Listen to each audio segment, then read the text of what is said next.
Gak bisa dipungkiri kalau aset tradisional masih menjadi opsi untuk investasi karena hampir semua orang udah melihat perkembangan aset-aset tersebut sejak puluhan bahkan ratusan tahun lalu. Sayangnya, ada halangan yang mempersulit pilihan untuk investor terhadap aset-aset ini, yaitu halangan regulasi serta kondisi geografi. Maksudnya, misalnya kita sebagai investor di Indonesia seringkali mengalami kesulitan buat beli ETF atau reksadana yang ada di Amerika yang untungnya lebih gede daripada aset di Indonesia. Nah, kabar baiknya lewat blockchain masalah ini sedang diselesaikan. Mungkin kalian pernah dengar narasi RWA atau Real World Asset. Nah, ini dia, langsung aja kita bahas di video malam hari ini. Oke, let's go!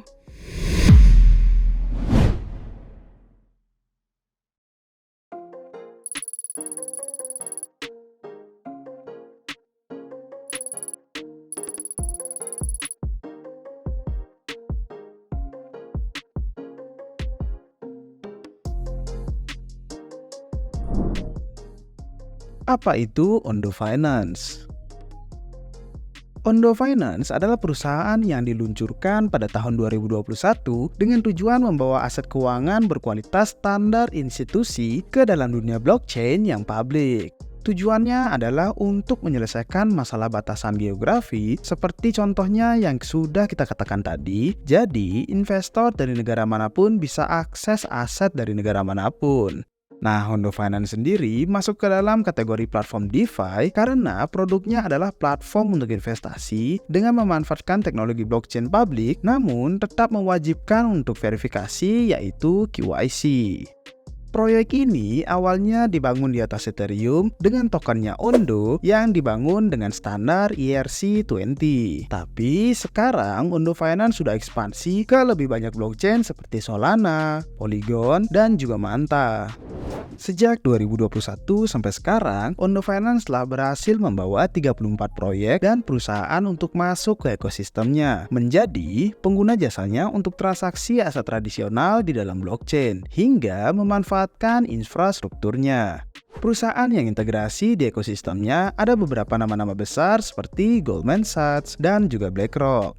Yang menariknya lagi adalah Ondo Finance sendiri berawal dari sebuah platform jasa penyimpanan dana atau berangkas dan jasa penyedia LP untuk di platform DeFi. Semua itu hanya bertahan hingga 2022 karena setelah bear market tiba, Ondo Finance rebranding dan berubah jadi platform investasi untuk aset tradisional. Nah, di mana hitung-hitung untuk masuk ke narasi RWA atau Real World Asset.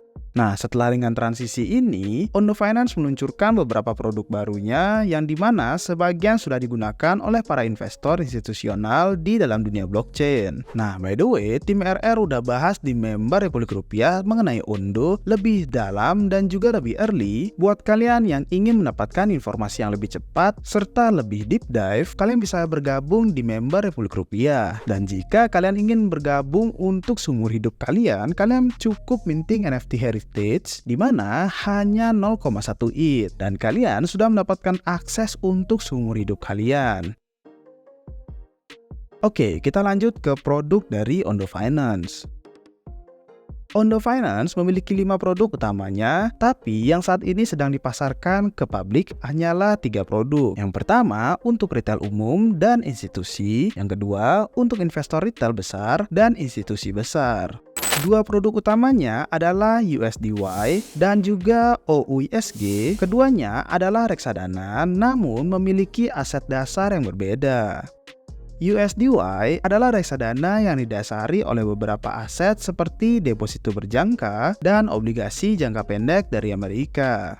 Saat ini USDY bisa diakses melalui Ethereum, Manta, Solana, dan juga Sui Network. Jadi, user mempunyai beberapa opsi jaringan kesukaan mereka. Ondo Finance juga selalu melakukan restructuring aset yang mendasari dari USDY, sehingga tidak ada aset tetap yang digunakannya. Semua berubah, namun masih dalam kategori deposito dan obligasi di Amerika. Ondo Finance selalu memberikan laporan transparansi setiap perubahan terjadi yang bisa diakses oleh investor saat mengunjungi platform Ondo Finance. Saat ini, bunga per tahunnya berkisar 5,2% dan investor bisa langsung melakukan deposit untuk membeli USDY. Tapi sebelum kalian membeli, investor akan melalui KYC dan juga IML untuk melakukan verifikasi. Setelah melalui proses tersebut, investor bisa membeli, tapi harus menunggu waktu verifikasi selama 40 hingga 50 hari setelah pembelian untuk melakukan penjualan atau pencarian dana. Jadi secara nggak langsung dipaksa untuk hold selama 2 bulan. Lama juga ya kalau mau jual. Selanjutnya adalah OUSG, yang dimana OUSG ini merupakan ETF didasari oleh aset-aset berbentuk ETF tradisional di Amerika yang dikelola oleh perusahaan besar seperti BlackRock. OUSG adalah pilihan yang baik bagi investor retail yang memiliki dana dalam jumlah besar, namun kesulitan untuk mengakses aset-aset yang diterbitkan perusahaan besar seperti BlackRock. Keuntungan dari OUSG ini adalah berkisar 4,96% per tahunnya, namun memiliki satu hambatan yang berbeda, yaitu minimal pembelian. Untuk membeli OUSG ini, terdapat pembelian minimal sebesar $100.000 atau kalau dirupiahkan bisa berkisar 1,6 miliar sehingga tidak terlalu ramah untuk retail umumnya. Proses verifikasinya juga sama dengan USDY, sehingga aset ini cocok untuk investor besar yang butuh tempat penyimpanan dana dengan bunga lebih baik atau lebih tinggi dari bank. Nah, sama seperti USDY, aset yang mendasari OUSG ini juga selalu berubah-ubah dan selalu diupdate melalui publikasi oleh tim Ondo Finance. Oke, untuk produk yang ketiga adalah OMMF, yang dimana merupakan reksadana pasar uang yang didasari oleh pasar uang pemerintahan Amerika. Sama seperti OUSG, OMMF juga perlu dana minimal sebesar 1,6 miliar dan waktu verifikasi yang sama seperti kedua aset lainnya, sehingga butuh waktu tunggu setelah membeli untuk melakukan penjualan. Nah, keuntungan untuk OMMF lebih kecil karena risiko pasar uang yang jauh lebih kecil, yaitu berada di antara 4,7% per tahunnya. Nah, yang perlu kalian ketahui bahwa semua aset ini berbentuk token yang bisa dibeli melalui platform Ondo Finance sesuai syaratnya masing-masing tadi ya.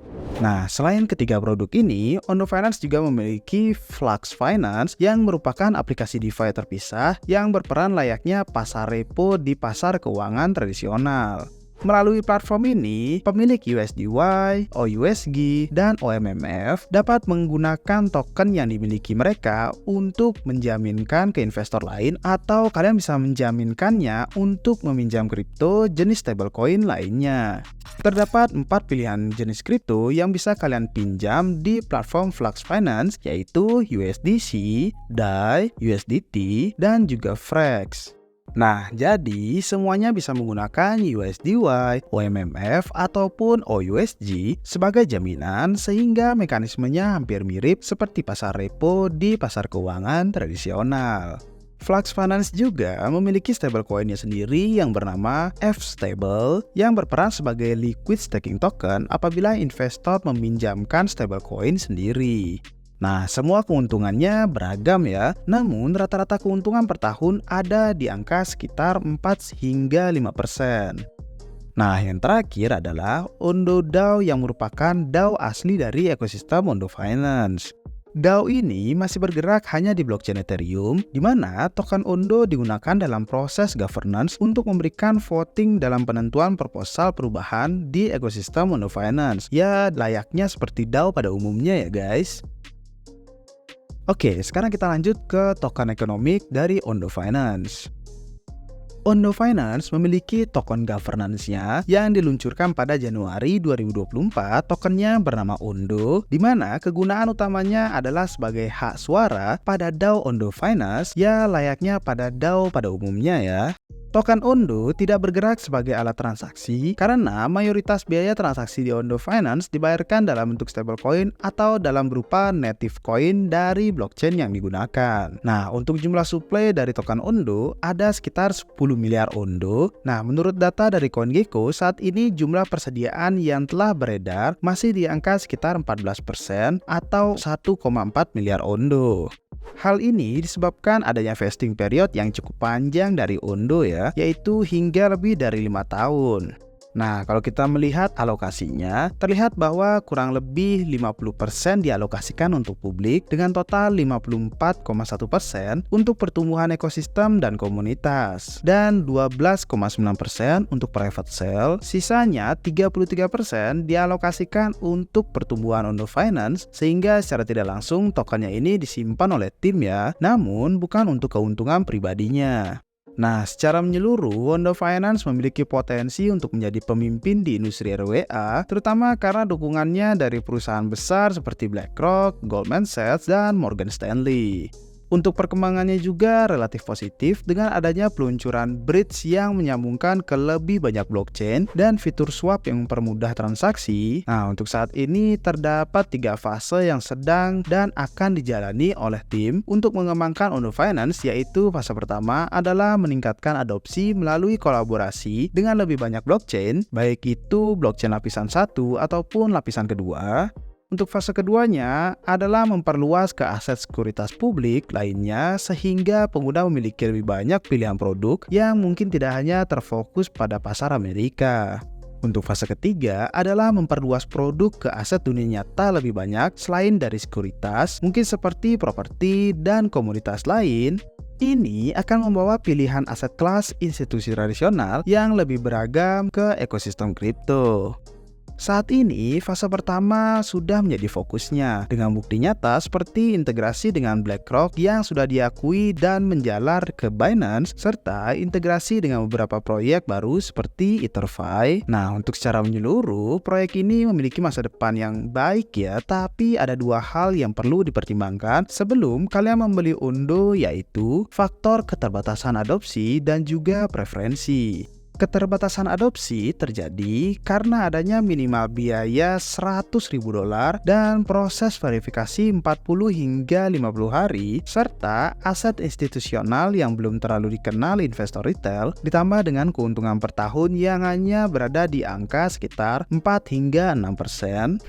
Mungkin untuk yang sudah lama di kripto bisa mendapatkan yield yang lebih ya.